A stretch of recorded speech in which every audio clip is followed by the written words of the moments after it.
I get shit done, I have fun. It's my time and I'm the one. I'm breaking through.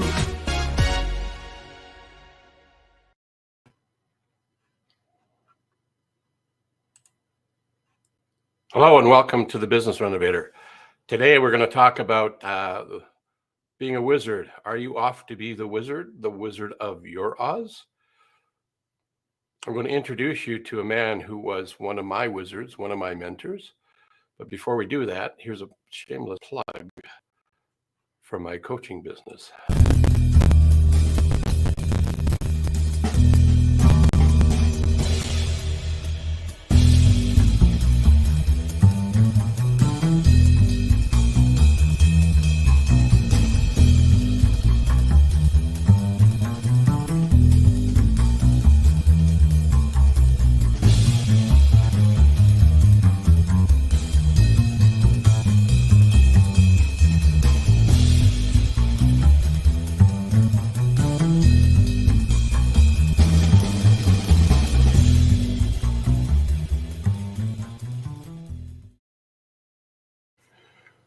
Might you have a question for a business coach? Well, send it my way. We can help you out. I'm one of a couple of hundred from around the globe of professional business coaches associated with the Brian Tracy philosophy of business.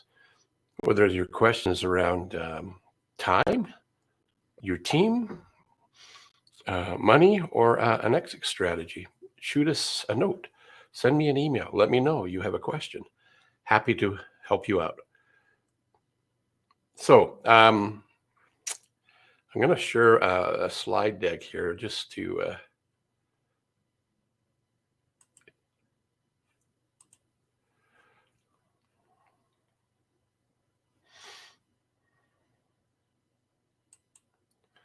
make it a little bit bigger. So what we're looking at here is forethought.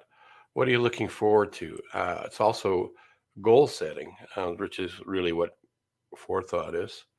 And if we have something that we're looking forward to, a goal, an aspiration, a target, an objective, then life is a little easier to get stuff done in. And I learned this from Tice, who is since passed on, but he has been a mentor, coach to millions around the globe during his existence. And he talked about forethought all the time. He suggested that we create affirmations, a declaration in the first person present tense in a positive with the ideal outcome that we're looking to grow into. And what that does is creates the dissonance or the stress or the creative energy to get it done, to get it taken care of. Now, he does warn us to be careful that we don't focus on the things we don't want, because we have this, some people call it a paradigm, habitual thinking, or subconscious thoughts. There's a really interesting book out there called The Ant and the Elephant, and it's a couple of hundred pages long, and it's a metaphor of the elephant being our subconscious mind and the ant being the conscious mind. And what moves us to our greatness is the two of them working together. The one that does most of the heavy lifting, though, is the elephant. Even though the ant can work very diligently, it doesn't have the same kind of power. It's not running our anatomy or running the elephant world much either. The elephant is driving us. So subconsciously, our creative subconscious is actually an elephant, metaphorically speaking. So what are you thinking about most of the time? What are your forethoughts? That's according to this definition here, careful consideration of what will be necessary or may happen in the future. Jim had the forethought to book in advance. See, you want to see a dentist, you need to make an appointment. There's a goal. It's as simple as that. There's nothing more mysterious about it than set an intention and then do everything in your power to get there. And the more emotions you have in and around it, positively or negative, it'll drive you either towards it or away from it. Our attitude is neither positive or negative until we set a goal. And then the actions we take, we can decide and determine if they're positive or negative just by are we leaning towards our goal or away from our goal? So the man I was talking about, here's Tice right here. And he says we move toward and become like that which we think about Our present thoughts determine our future. So forethought, our goals. What are you looking forward to? What do you want to make happen? What do you want to do? What do you want to experience? What do you want to learn? That's really what he's talking about. So here is a picture of him and I. This was in September 2011. He passed on the following year in April, which is anniversary of his passing is fast approaching. I think that's why I was inspired to talk about him today, because he's had a huge impact on my life and many others. Yeah, that was a fun weekend. It was a 3-day weekend live with Lou event, and there was about 500 or 600 people there. Very interesting. Met some wonderful people from around the world that had their own Lou stories. It was fascinating for me. And the wizard on the right is something that Lou taught to me.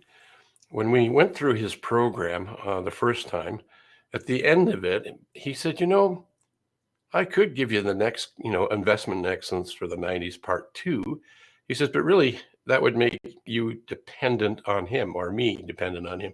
And he wasn't about that. He was about helping us become independent, highly efficacious, able to get shit done kind of individuals. So what he closed with was, he said, by the powers vested in him by him, he did this little rhyme. He says, have this little rhyme in your mind. And he says, I'm off to be the wizard, the wonderful Wizard of Oz. I'm off to be the wizard because of all of the wonderful things I does. And as he said, by the power vested in him by him, he anointed us as our own wizards. So who are your wizards in your life? Are you your own Wizard of Oz?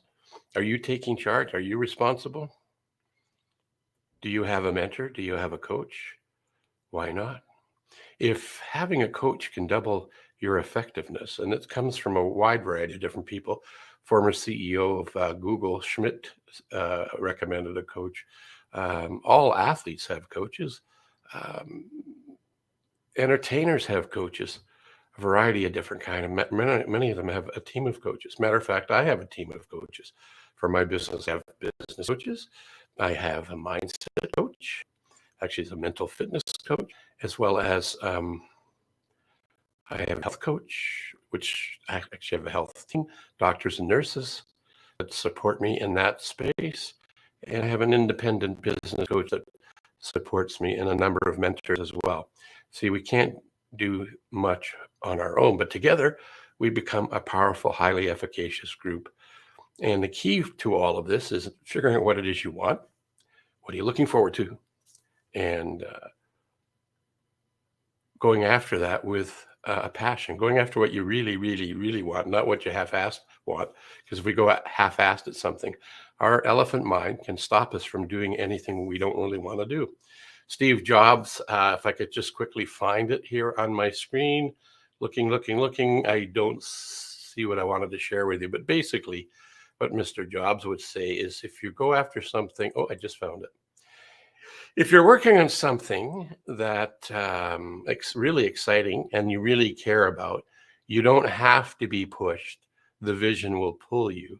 So that's kind of what I was introduced to with the Lou Tice wizard that I was fortunate enough to meet, learn and study his curriculum, his philosophies. So on that note, let's carry on. What actions are you going to take that helps you live as the wizard of your own Oz, because of all of the wonderful things you does?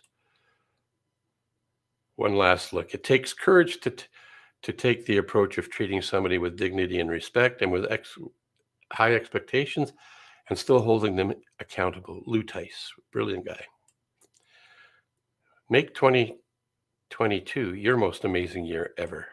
And remember that you are wonderful. Now go act like it. I get shit done, I have fun. It's my time and I'm the one. I'm breaking through.